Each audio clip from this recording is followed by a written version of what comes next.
всех братьев, те же украинцев на сегодняшний Сәлеметсіз. Қалыңыз қалай? Жақсы. Естіліп тұр ма? Иә, естіліп тұр, мен дауысымша. Иә, естіліп тұр.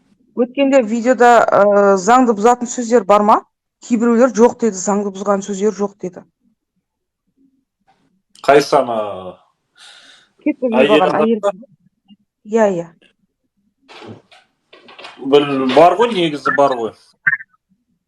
Қазақтарға айтып тұр ғой. 3 видеоны да көрдіңіз ба? 3 видео 3 минуттан жүктедім. Сіз біреуін ғана қойыпсыз парақшаңызда. Тағы 2 видео бар, ол жерде де қаңтар оқиғасын айтқан. Қарап шығу керек соны дұрыстап. Енді бір видеосының өзі жеткілікті, маған жеткілікті болды, сол қазақтарға адресовать етіп айтып тұр ғой. Сендер бәрің пәтерде тұрасыңдар, бұл сендердің жер емес. Дұрыс па?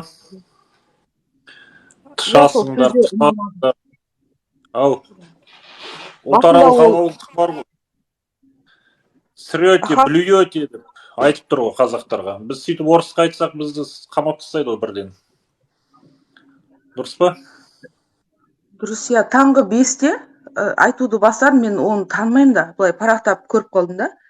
Басында негізі сол сөзді айтып отырды. Бірден уже адамдар кіре бастағанда сөзі өзгере бастады. Негізі мен видеоны монтаж жасадым, бет бөліп жасадым да. Өзі айтып алады да, и соңында жуып шаяды. Мен бұл қазақтарға емес, вообще говорю деп анандай. Я вообще против не имею казахского языка деп өзі жуып шаяды.